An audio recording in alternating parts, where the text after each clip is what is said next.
So I've mentioned this before many times, but it deserves repeating that one of our biggest demonstrations of trust in a free society is with our vote.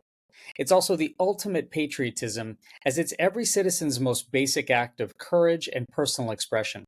And speaking of courage and personal expression, thank you all once again for listening to and watching Trust Me, I Know What I'm Doing, and for sharing this with your friends and family. Your support reminds everyone that conversation is the antidote to apathy. And if you're enjoying these, please share a kind rating and review and follow along on social media and subscribe to the channel and podcast, as I'm really quite grateful. Now, in this grand American experiment that's lasted for over 250 years, patriotism is always painted with a variety of brushes and may mean different things to each individual. Yet the sentiment of pride and duty and devotion and attachment all flow from this idea of patriotism. So it was really terrific to share a conversation with the longest ever serving Indian American in the US Congress, Representative Ami Bera. Ami is a native Californian whose parents emigrated in the late 1950s from India. And after attending public schools from kindergarten all the way to medical school, Ami's professional career as a physician spanned over 20 years, working as a clinician, an academic educator, and an administrator, and then a county chief medical officer. Skills as an astute and empathic listener, an effective team builder, and a cultivator of trusting relationships made Dr. Bera's transition to politics a successful one, winning his first election in 2012 to serve as a US Congressional Representative in the district just north of Sacramento, California. Since then, he's been reelected 5 more times, winning races that were incredibly close and even in newly redistricted areas, and navigating his constituents through local, national, and global issues. During his time in Congress, he's been a beacon of compromise and coalition, leading bipartisan efforts on everything from healthcare to job creation to infrastructure, while also serving as a member of the New Democratic Coalition, a group of over 100 forward-thinking Democrats who are committed to pro-economic growth, innovation, and fiscally responsible policies. He's currently a member of the House Foreign Affairs Committee, where he serves as ranking member of the Subcommittee on the Indo-Pacific. He's also a member of the House Permanent Select Committee on Intelligence. Ami is running again this election year, so I was grateful to spend some time with him recently to catch up about his experiences as a congressional leader, about patriotism, especially as an Indian American, of course, and about relating global and national priorities back to kitchen table discussions.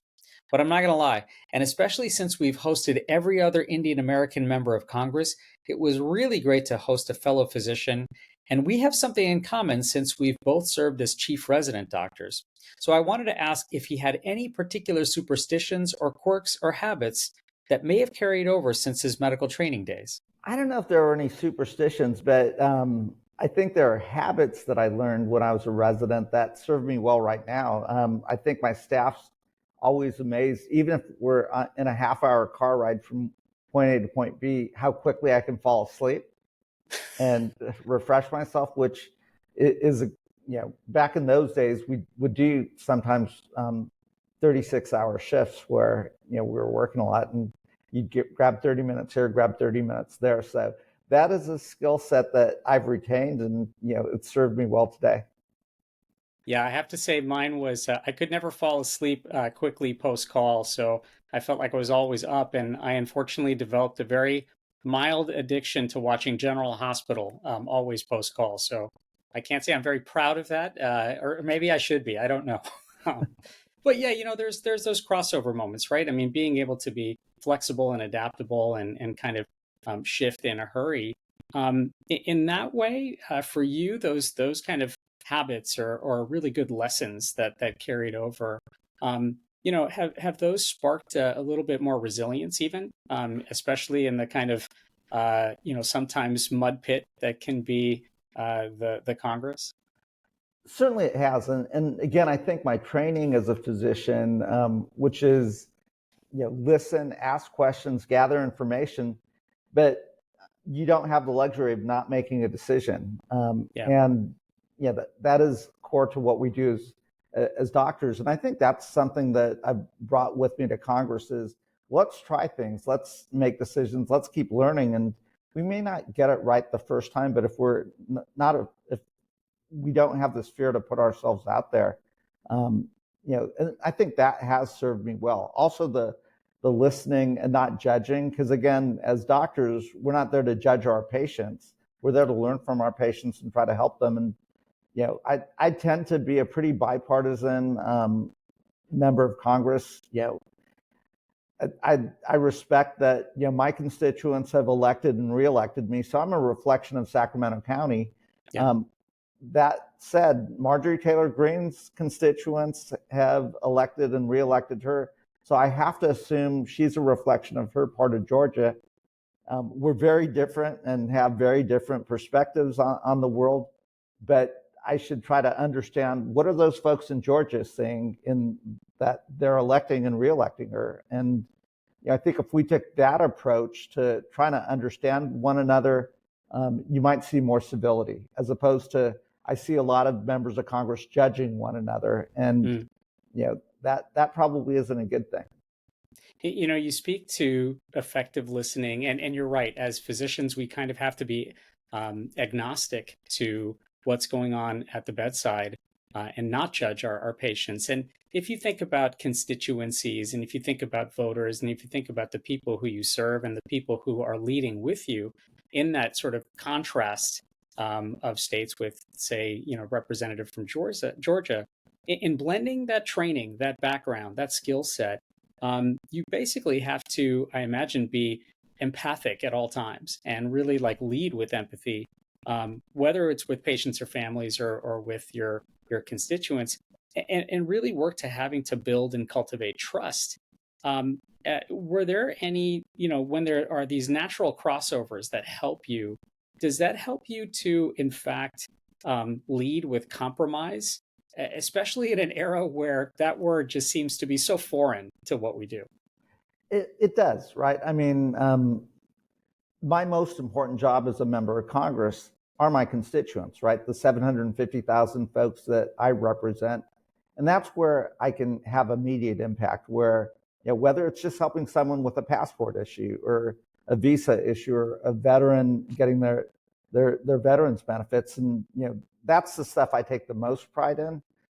Because again, as a doctor, when you run into one of your patients and they're really thankful, it's the same thing as a member of Congress and someone who I probably never interacted with, but my staff helped get their visa or passport, or and they come up to me in the grocery store and say, "Hey, Congressman, thank you. You guys were great. You helped me with this or that or the other thing." That's what it's all about. And again, I think that's something that the public doesn't always see, that constituent services component of it. And then on the bigger scale that you talked about compromise, we are this incredibly diverse country that, what I'm a lifelong Californian, what we see in California is, we'll stick with Georgia, may be very different. But we're all there still to serve this country. So again, it can't be the California way or the Georgia way. It should be, what's best to serve this country. And that requires compromise. Yeah, and when you think about what's not the California way, what's the Georgia way, but what rather is the American way forward, as you're building those conversations and thinking about both the grocery store conversation and the conversation you're having, in the congressional chambers, are there dots that are being connected there because, that there are like-minded individuals on the other side of the aisle, or even differences that you have within, your own party? How do you develop those relationships and build that trust even further, especially when the turnover and the cycles they just keep changing? Yeah, and I think that's some of the challenges. Look, I don't feel like I've been in Congress that long, but it is now my 6th term, and I'm probably, after this Congress, will be one of the most senior members, which just talks about tremendous turnover. Yeah. I think that is one of the things that we're seeing. You have this generation that kind of came of age in the 60s or 70s that are now in their early 70s, early 80s that are retiring.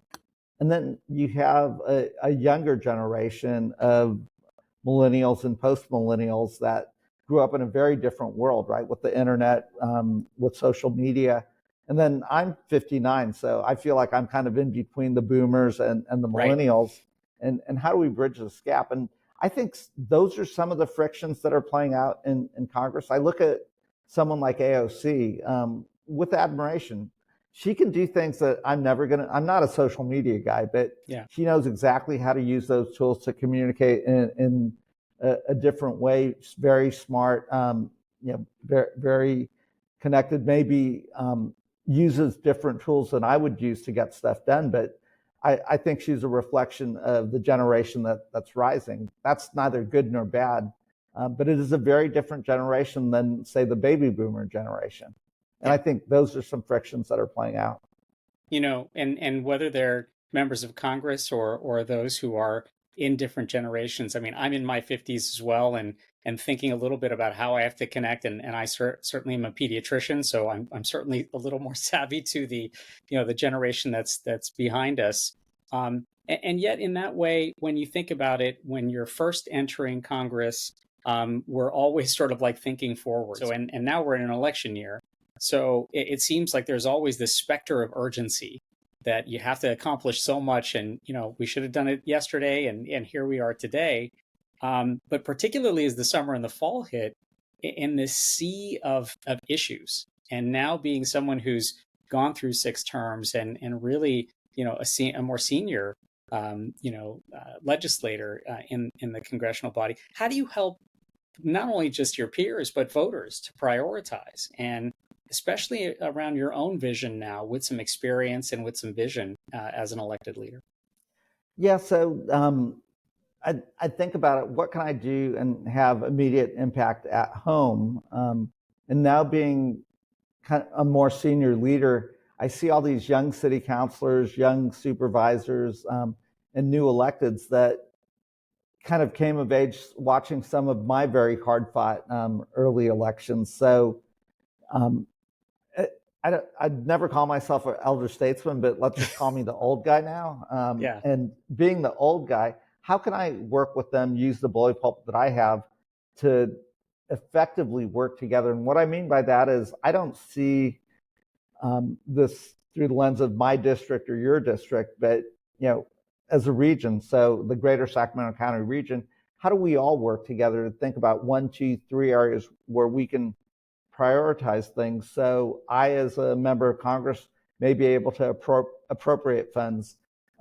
The person, as a state assembly member or a state senator, can try to get those funds quickly to the counties and the cities. But we ought to have that conversation. So every 2 years or so, we can find 1 or 2 areas where we can all row in the same direction together and try to get something accomplished for the good of our community, our region. That stuff is the stuff that I get really excited about, because you can do that in 2 years. The bigger policy stuff, whether that's reproductive rights or access to healthcare, securing Medicare and Social Security, and making sure that it's not just there for our parents and grandparents, but when we retire and our kids retire, we'd like it to be there for them as well. That stuff takes a lot longer and does require multiple Congresses and the like. I've heard this said before, where your first day as an elected official is exactly also your first day running your next campaign. So, I mean, in that way, is it this constant battle between governing and fundraising and campaigning, where you have to have those lanes running all at the same time? And does it also become, I wouldn't say a struggle, but a fine needle to thread of staying authentic to who you've been, and yet every 2 years having to, in a way, kind of rethink and reimagine and reinvent yourself so that you can be a part of that next cycle? Yeah, so certainly when you first get elected, it is like that. And one piece of advice I give candidates and newly elected folks is stay authentic to why you ran, stay authentic to your values, because it's easy to lose yourself if you just try to play to what what you think the electorate wants. Right. Believe what you believe, but be open to other perspectives. That said, now that I'm in my 6th term, it probably was the first 2 or 3 terms where I had really tough re-elections.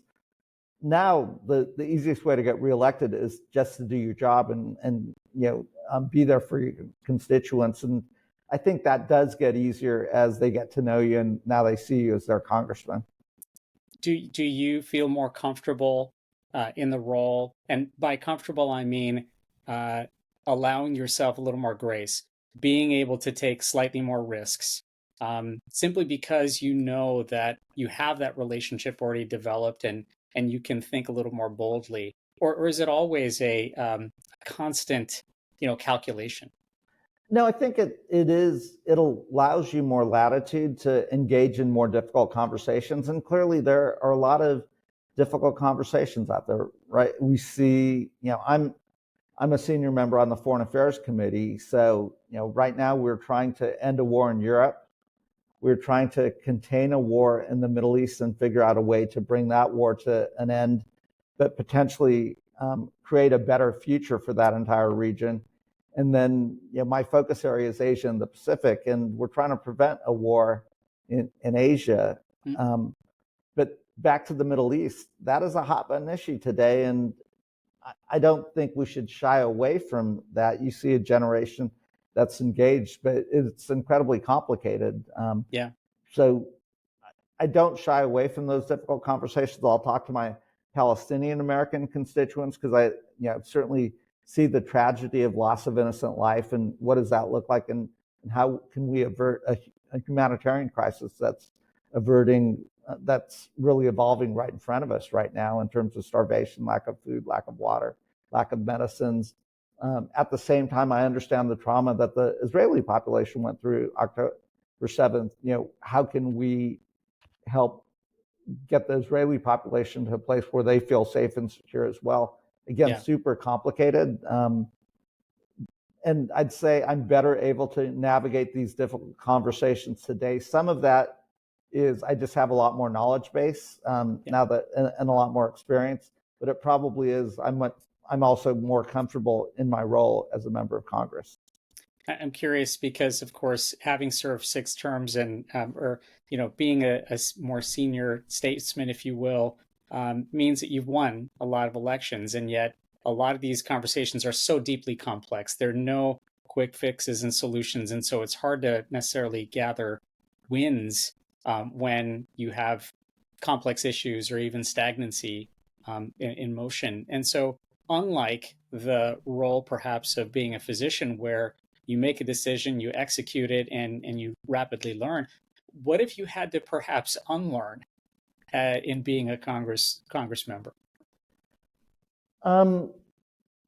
Probably that again, let's just stick to this difficult conversation in the Middle East. There's no winner here necessarily, right? What happened on October 7th was tragic.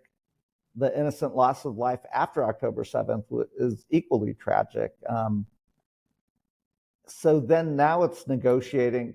I don't have the ability to end this war, but can I use my influence and dialogue and think about, when this war ends, what does the day after look like? So, sticking to that, UC Davis is my home institution, and we've done a lot in the telehealth, telemedicine space. And, I've been having ongoing conversations going back to December to say, as soon as there is a ceasefire in Gaza, this is a generation that's been traumatized. And we ought to think about how we could do telehealth, telemedicine, particularly in the mental health space, where we've seen it to be a very effective tool. Because I've also seen how engaged the medical profession has been around this conflict in the Middle East. And is there a way for us to contribute in a positive way? Now, we started those conversations back in December because I was hoping we'd have a ceasefire. Right.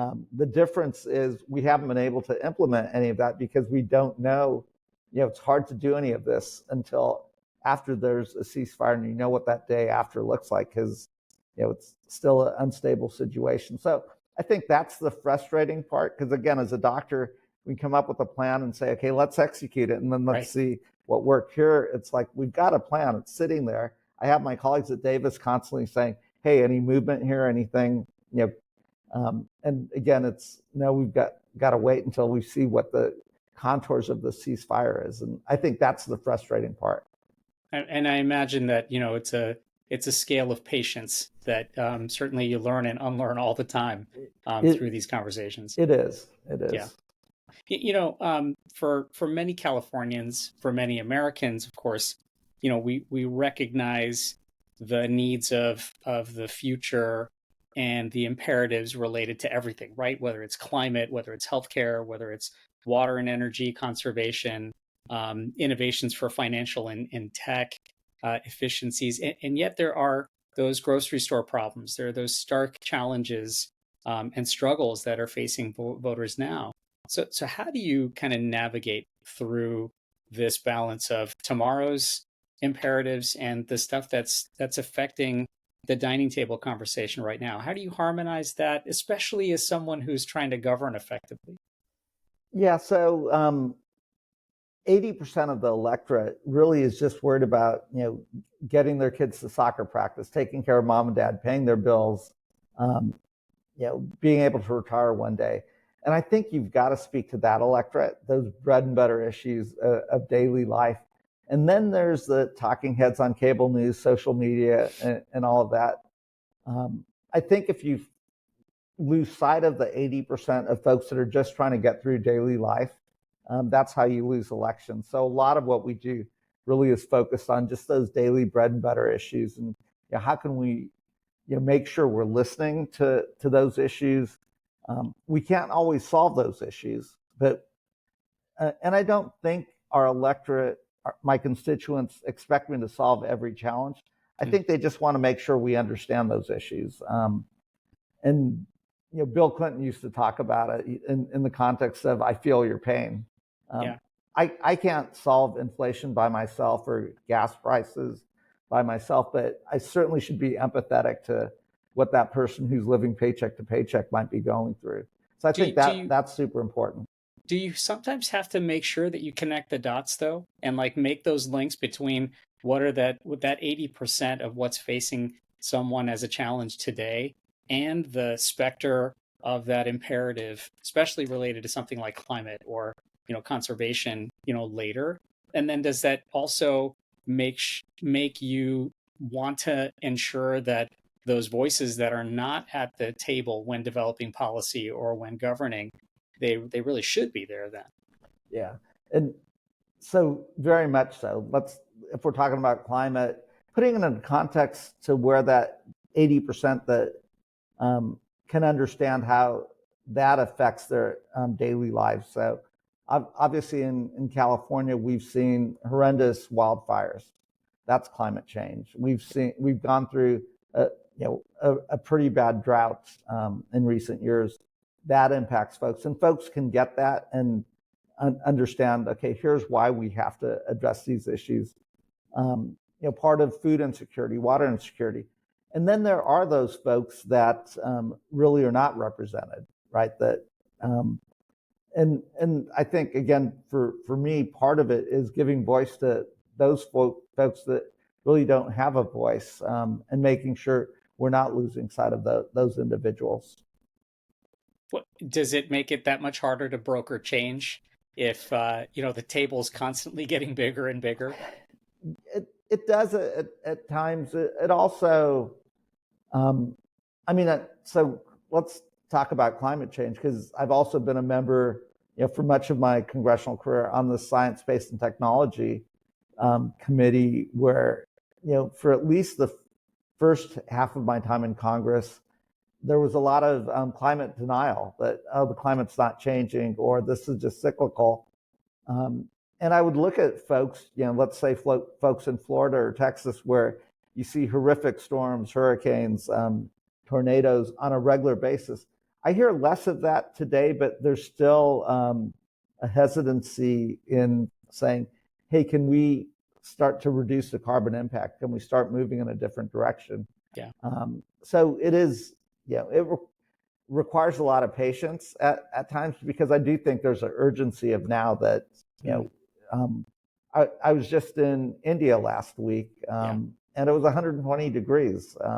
We had a chance to go up and visit the Dalai Lama, which is another story, but that's certainly a highlight visit, Yeah. to meet His Holiness. but you see it firsthand. I mean, 120 degrees.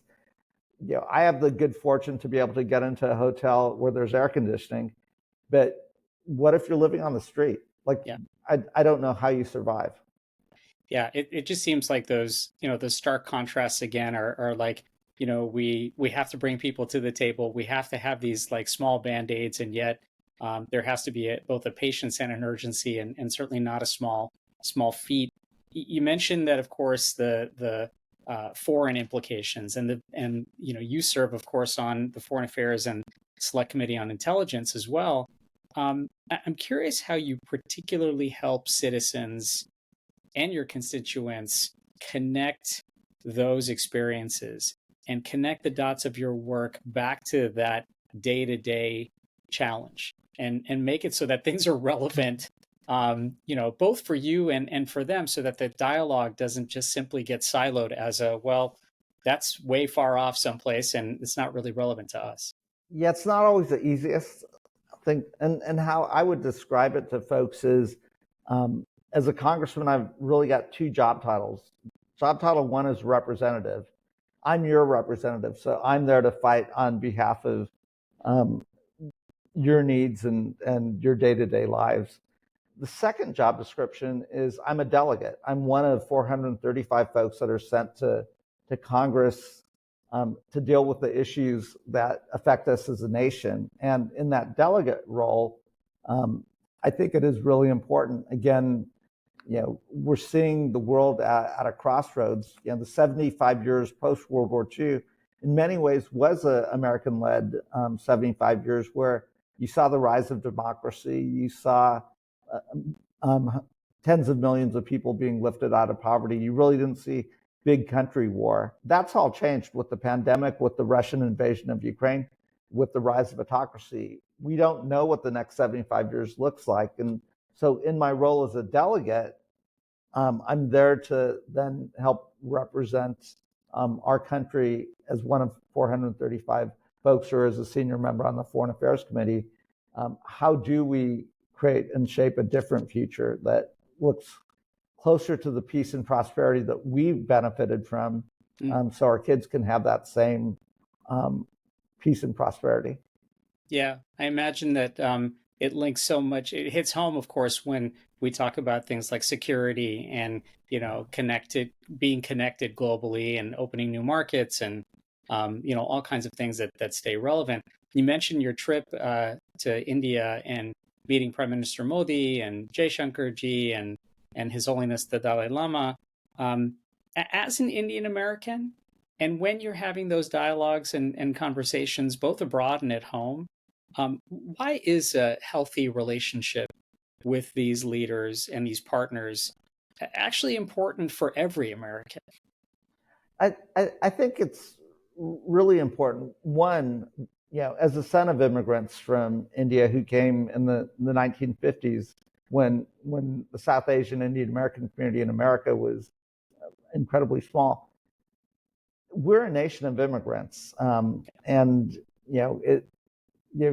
when you travel around the world, even with our adversaries, they may not agree with the policy of the United States of America, but there's never any hesitancy with what the people and the values of the United States of America represent. I think it's important because when you talk to the public in some of these countries, and yeah, they very much are fond of the United States and what we represent. The governments are not always reflective of that. Sure. In a place like India, India is a real strong geopolitical strategic ally that I think will be an incredibly important partner in the world. I do think about how do we tap into the Indian American diaspora of folks here, which we're still a relatively young community, but you're starting to see us. We've been successful in technology and healthcare.